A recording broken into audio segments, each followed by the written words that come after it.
Buenos días a todos ustedes. Como última conferencia de este ciclo que originalmente se llamó Miradas Múltiples de los Códices Mexicanos, tenemos la visita del doctor Javier Nogués. Él es, voy a leer algunos datos de su currículum. Él es doctorado en estudios latinoamericanos por la Universidad de Tulane. Tiene una maestría en Historia de México por la Facultad de Filosofía y Letras y es miembro del Sistema Nacional de Investigadores, es miembro del Colegio Mexiquense. Él tiene en proyectos de investigación vigentes, tiene el Tonatzin en el Tepeyac, Marinalco en su región y el Códice de Jilotepec, entre otras investigaciones, y tiene como publicaciones recientes libros y escritura de la tradición indígena, ensayos sobre los códices prehispánicos y coloniales de México, del Colegio Mexiquense, otro texto que es Códices Mexiquenses, y luego de Tlacuilas y Escribanos, estudios sobre documentos indígenas coloniales, donde es autor del capítulo del Códice de Tlatelolco, sobre la historia general del Estado de México y otras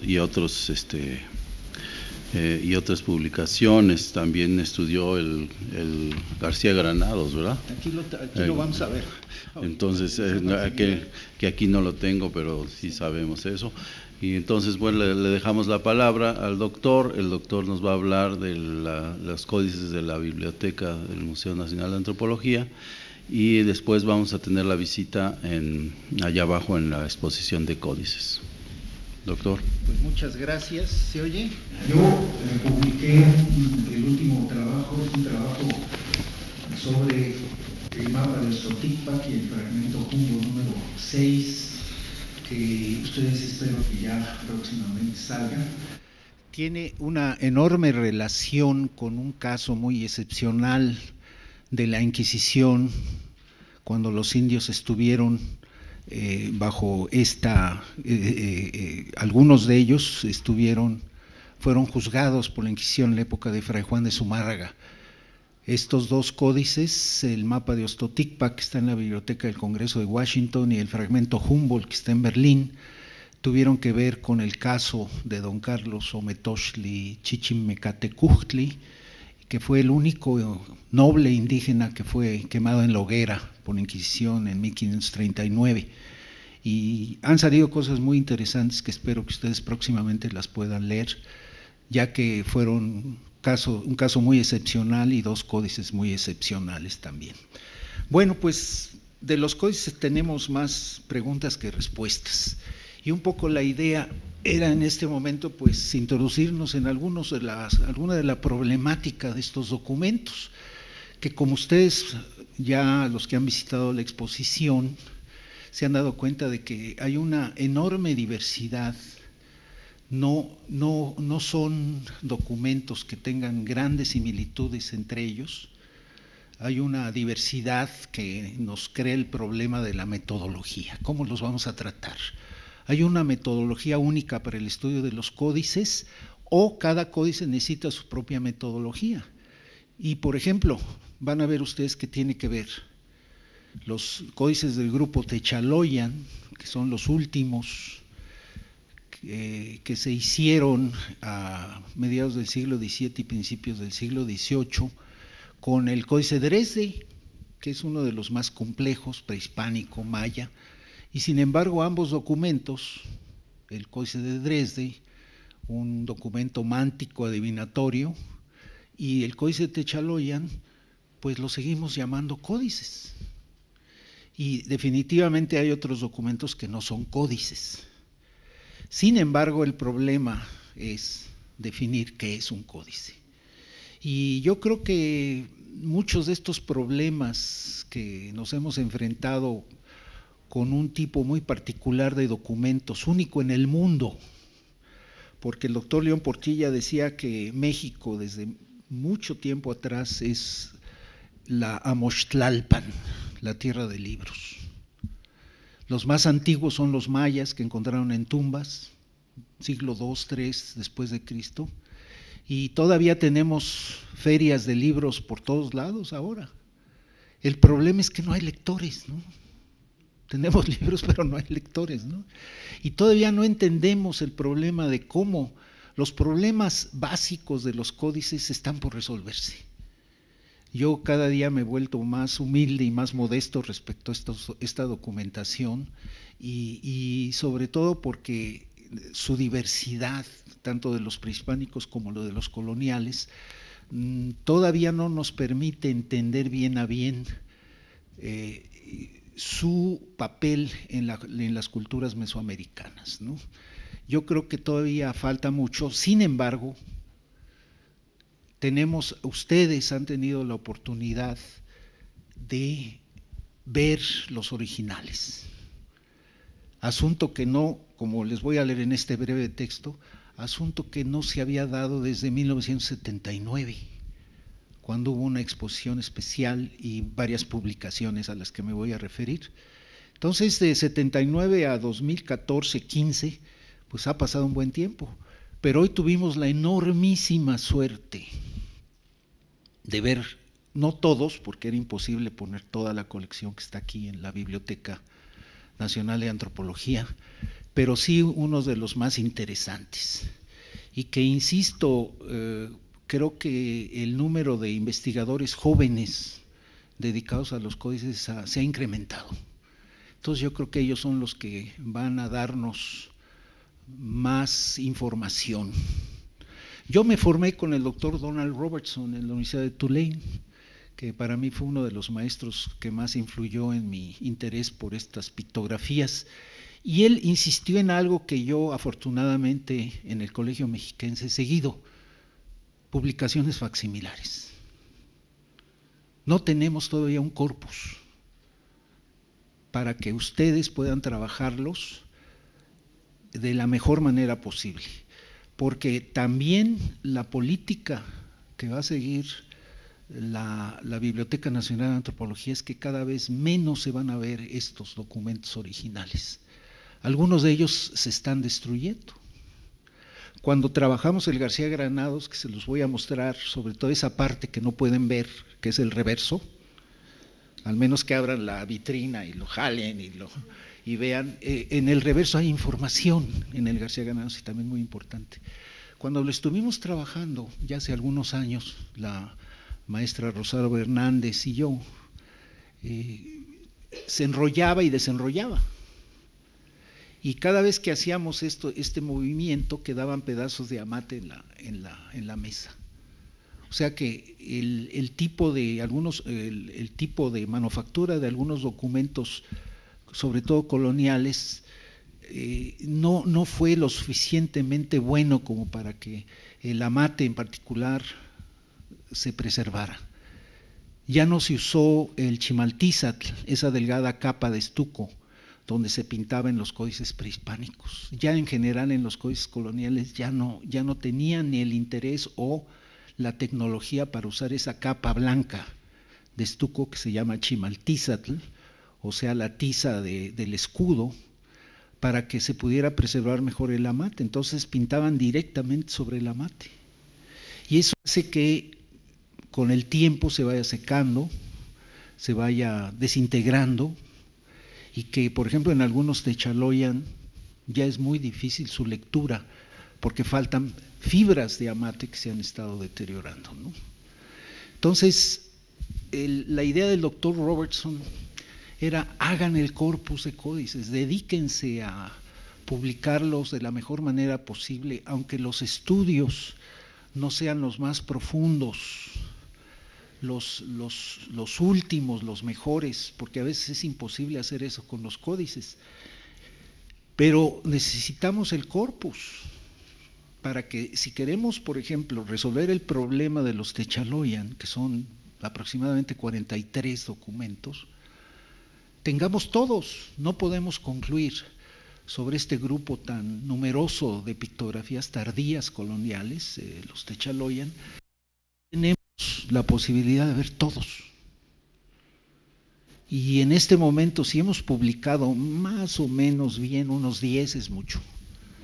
Entonces no podemos concluir sobre este fenómeno tardío de la Tlacuiloli hasta que no tengamos todo el corpus, Y en el Colegio Mexiquense tenemos un seminario con jóvenes que se han dado a la tarea de hacer este trabajo, el trabajo de campo, de ver las partes de los límites de los pueblos si todavía existen, aunque ya el proceso de urbanización del Valle de Toluca ya no nos permite muchas veces recrear los límites que se encuentran registrados en estos códices. Sin embargo, bueno, pues yo espero que algún día tengamos, si no en papel, por lo menos en línea, todas las pictografías de este grupo, que es el que a mí me ha interesado en particular. Lo mismo sucede, voy a otro problema, para que ustedes se den cuenta de que una cosa no resuelve completamente. Sobre todo los historiadores del arte dicen, bueno, pues sí, hicimos la edición del Códice Techaloyan, lo van a ver, nos costó mucho trabajo porque queríamos que fuera facsimilar, del tamaño, lo más cercano a los colores. Pero cuando ustedes comparan la edición facsimilar con el original que está ahí abajo, no se ven cosas. Sobre todo las partes donde se hicieron unas especies como de pequeñas laminitas de oro en ciertas imágenes de la rueda de Azcapotzalco, la rueda del Tepanecayotl y el nopal genealógico. Ahí se hizo unas pequeñas laminitas que se pusieron en las imágenes que lamentablemente no pasaron completamente en la edición facsimilar. Entonces dicen los historiadores del arte, no, ni las ediciones facsimilares nos van a ayudar a resolver los problemas. No nos van a ayudar esta edición a resolver el problema de formas, de colores, la parte estilística propiamente, la parte formal, el estilo, pero sí nos resuelve el problema del contenido. Porque lo que más me gusta de los historiadores del arte es que dicen, no, hay que ver los originales. Pues sí, porque hay que ir a Berlín, hay que ir a Londres, hay que ir a Roma, hay que ir a Madrid, y yo me apunto luego, ¿no? Que me den una beca para ver los originales Techaloyan que están fuera de México. Por ejemplo, hay que ver el Vindobonensis en Austria, en Viena, hay que ver el Laud en Bodley en Londres, ¿no? Pues me parece una excelente idea, ¿no? Además, son lugares bastante bonitos para visitar, ¿no? Eso es lo que ellos reclaman. Una de las mejores ediciones facsimilares que se han hecho y que está a disposición ahora a un precio altísimo es la del Códice Florentino. Es una edición preciosa. Parece que Sahagún nos las acaba de entregar diciendo, este es un magnum opus que yo planeé como una enciclopedia de lo que querían saber sobre los nahuas, tanto básicamente en la época prehispánica. Poca historia tiene el Códice Florentino, tiene poca historia, el libro 12 de la conquista. Otros eran los intereses de Sahagún para hacer esa extraordinaria compilación de datos, ¿no? Entonces, esa edición se hizo en la época de López Portillo. Y hay un chisme muy bueno sobre eso, pero no se los voy a platicar ahora. Es un mito urbano de que en esa época Sasha Montenegro le dijo, oiga, qué bonitas caricaturas tiene este códice, ¿no? Y López Portillo dijo, no, pues vamos a publicarlo, ¿no? Pero la idea vino de Sasha Montenegro, la señora de López Portillo, ¿no? Ese es el mito urbano del Florentino. Eso es una edición magnífica. Sin embargo, dicen los que han visto el original que los colores del facsímil dejan mucho que desear, que no son los del original. Entonces dice uno, bueno, pues está uno condenado a nunca tener una edición que sea estrictamente facsímil para estudiar colores, formas, materiales, gomas, todo esto que les interesa mucho a los historiadores del arte, ¿no? Sin embargo, ahí está la edición, aunque los colores dejen mucho, no son como los del original. En general los colores de los originales son más brillantes. La brillantez se pierde en las ediciones facsimilares. Pero, pues, vamos a decir que es una parte de la investigación de códices que se va a tener que hacer con mucho cuidado, ¿no? Uno ve, dice, no, es que aquí en el facsímil del códice Lod, uno de los pocos documentos prehispánicos del grupo Borgia, hay un color que intentaron hacer como el rosa. Y el rosa es uno de los colores más difíciles que se tienen, que se pueden reproducir en los códices, sobre todo en los prehispánicos, porque no lo conocían. Entonces lo que hicieron, y solamente dicen que eso se ve en el original, el rosa era un rojo muy suave, que se ha confundido con el rojo rojo y que ha perdido su brillantez por el paso del tiempo. Pero en realidad lo que querían era el rosa. Y el rosa es un color muy, muy importante, pero no se pudo hacer realmente a la manera como nosotros conocemos. Cuando vino el rosa español, lo usaron en algunos códices en ciertas escenas clave, como es en el códice Tulane y en algunas de las relaciones geográficas del estado de Morelos. Ahí sí se ve que es el rosa Barbie, ¿no? Así definitivamente, ¿no? Rosa Disneylandia, ¿no? Rosa Caricaturas de Canal 11, ¿no? Sin embargo, eso se debe a la introducción de colores españoles. Y se ve claramente que es rosa como nosotros lo conocemos.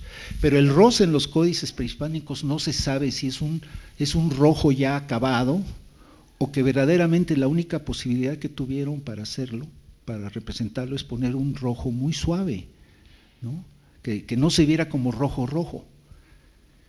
Y eso es lo que a veces nos puede confundir en la identificación dentro de la iconografía, particularmente de los dioses, ¿no? Hay dioses que necesitan color rosa. Y el otro color que también de repente apareció, no en los códices, hasta ahora no lo he visto, es el color vino. ¿Por qué el color vino? Burgundino, como le llaman también, ¿no? El color del vino, ¿no? Y apareció en la cabellera del Atlaltecutli, del Templo Mayor. Y cuando nos dio la conferencia el doctor López Luján dijo, a ver, díganme por qué la cabellera del Atlaltecutli es de color vino. Claro que los colores tienen importancia. Y viene ahorita un excelente trabajo de nuestra colega Elodie Dupey sobre los colores y lo Mixteca Puebla, ¿no?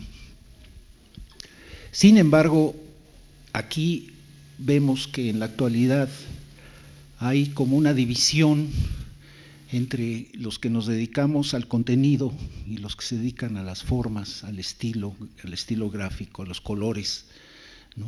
Y yo creo que, como dijo el doctor López Austin, hay que ir en ambas direcciones, ¿no? Ver formas, contenidos, colores, pero también no olvidar que hay una iconografía y hay significados.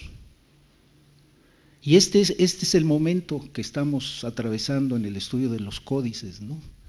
Y lamentablemente, pues, se necesita mucha sabiduría, mucho conocimiento para que alguien, un investigador, sea tan ducho en ambos campos, ¿no? Que se dedique a la cosmovisión, que es lo que más nos ha ayudado a interpretar mucha de la iconografía de los códices, y también alguien que sepa sobre formas, sobre estilos gráficos, sobre más ahora se ha hecho más técnico, es en los materiales. Cada día se estudian mejor los materiales, ¿no?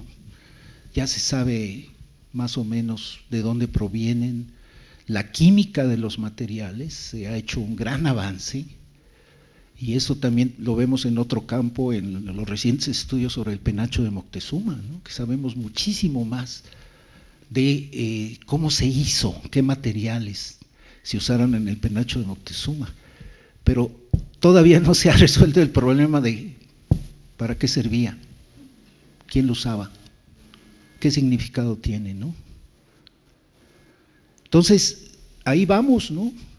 En este campo y en el campo de la iconografía, del contenido, que la cosmovisión, los avances recientes en la cosmovisión han ayudado mucho para entender mejor ciertos aspectos, ¿no? En lo que sí, y ahí afortunadamente se los voy a decir porque no quiero que me pregunten, en lo que sí estamos muy perdidos es en los libros adivinatorios, los Tonalámatl, los libros mánticos. Seller hizo un enorme estudio del Códice Borgia y de otros a principios del siglo XX, y realmente sus aportaciones siguen siendo muy, muy valiosas y se siguen usando.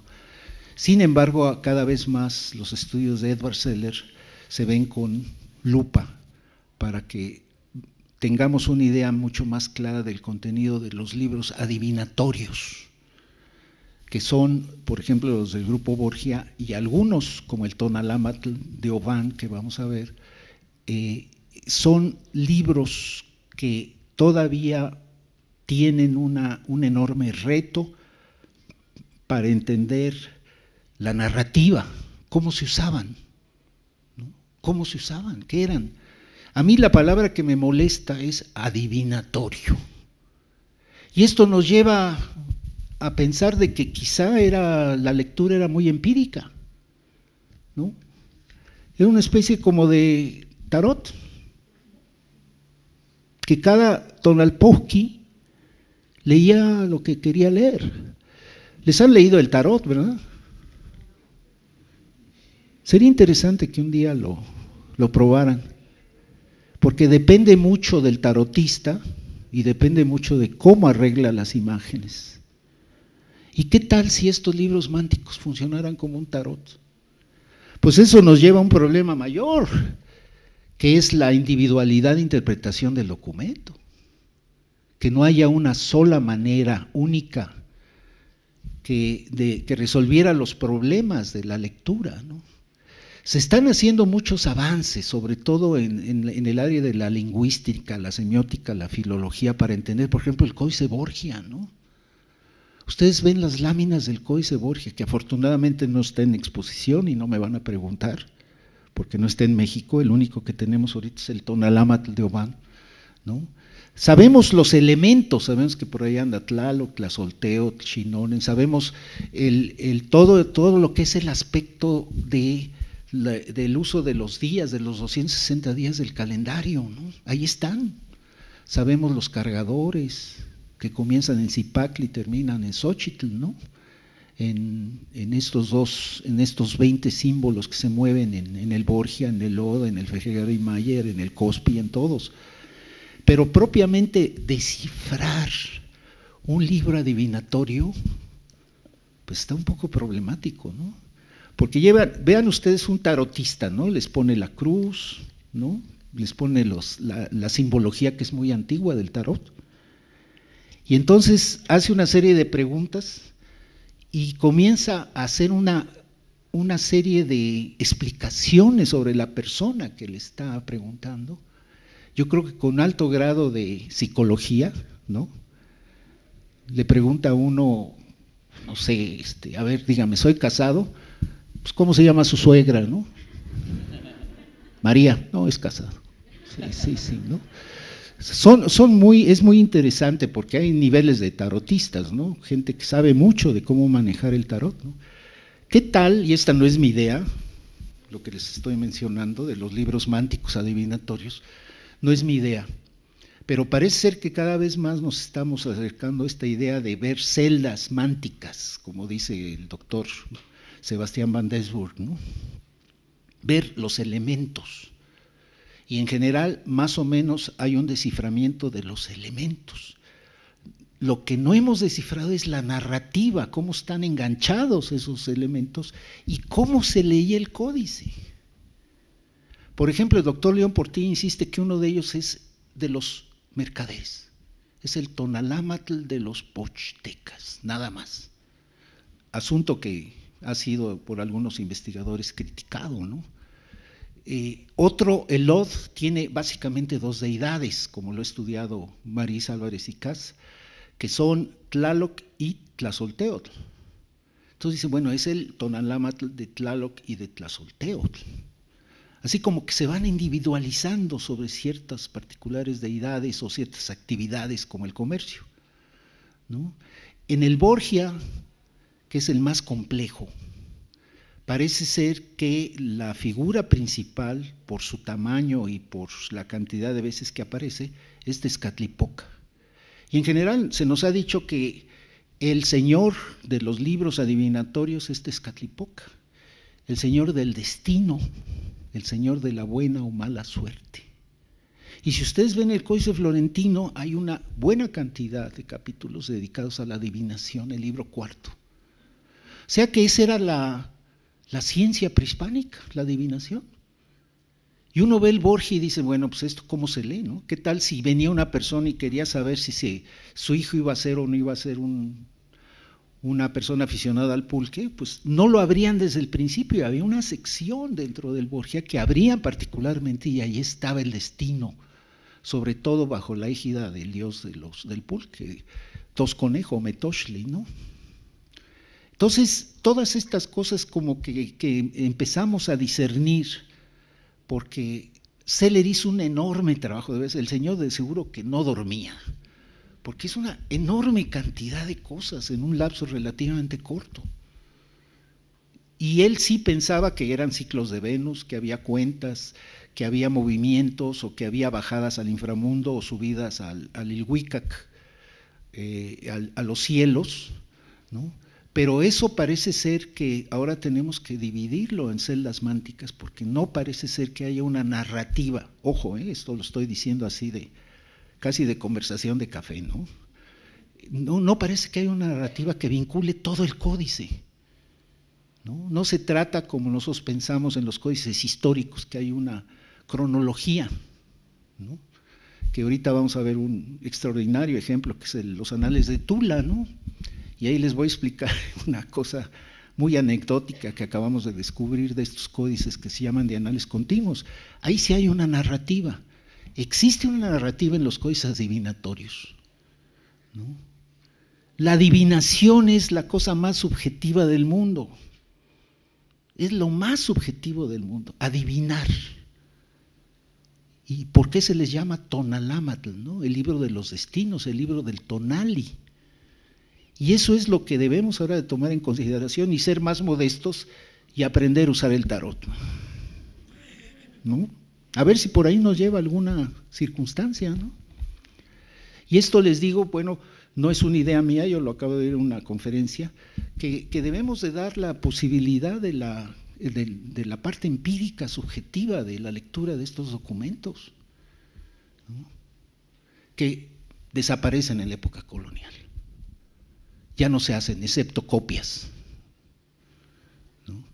Precisamente a don Carlos Ometosli lo llevan, una de las cosas que le acusan es que todavía tenía en su casa un Tonalámatl. Cuando van y lo aprenden en su casa en el barrio de Ostoticpac, tenía un Tonalámatl, ¿no? Todavía como que él lo estaba tratando de usar, o por lo menos él como noble, una de sus labores era dar instrucciones, ¿no? A la gente por ejemplo, del ciclo agrícola a través de un Tonalámatl, ¿no? Entonces, agreguen a esto que los códices no mayas, ni el de Dresde, ni el Madrid, ni el París, no tienen la posibilidad de descubrir un lenguaje, una escritura. Los libros mánticos del centro de México, del grupo Borgia en particular, no hay glosas, ni en náhuatl, ni en español, ni tampoco hay un idioma. No es este enorme desarrollo que se ha dado en los códices mayas, ¿no? Que ahora ya es como Indiana Jones cuando entra a una tumba, ¿no? Lee así las cosas como si fuera el New York Times, ¿no? Así es ahora con la escritura maya, ¿no? Nuestros jóvenes valores mexicanos han logrado enormes avances en el desciframiento de la escritura maya, porque es escritura. En cambio, en los códices mánticos no hay, excepto iconografía. Bueno, este es el estado en el que se encuentra en este momento el estudio de los códices, ¿no? Y yo creo que pues los jóvenes en el futuro tendrán que ir en ambas direcciones, como dice el doctor López Osti, ¿no? Ver materiales, ver formas, ver colores, pero también los contenidos.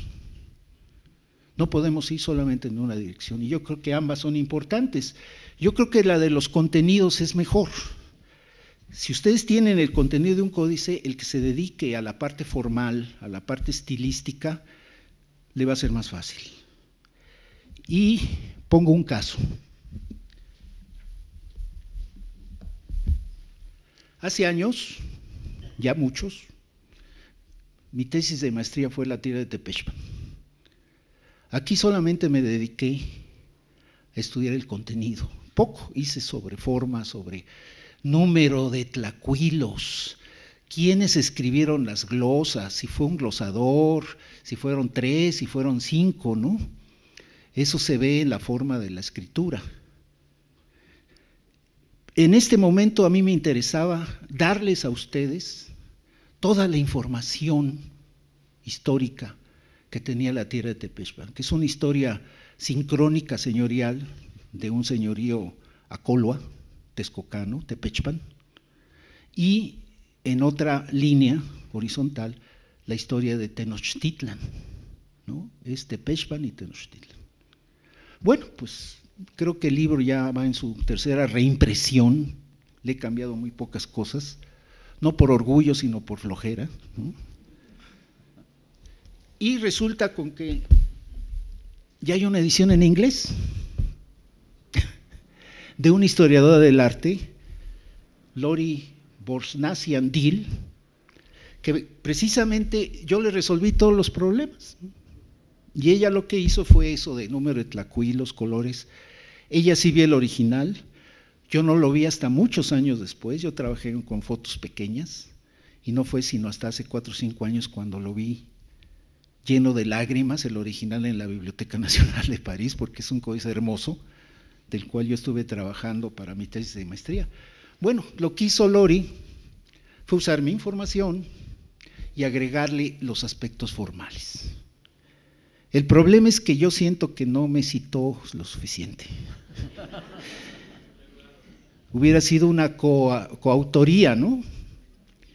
Pero bueno, es el único códice que tiene papá y mamá, ¿no? Entonces ella no hubiera, se los digo con toda sinceridad, no hubiera podido hacer este libro sin el mío, porque ya aquí está todo resuelto del contenido del códice. Y ella lo que hizo fue agregar algunas informaciones adicionales, pero básicamente la narrativa de la organización del códice, de la información histórica, que es básicamente, es un códice histórico, pues fue esto, ¿no? Entonces digo, bueno, pues aquí está la parte formal, estilística, y aquí está la parte iconográfica, la parte que a veces en los orígenes de los señoríos tiene que ver mucho con la cosmovisión.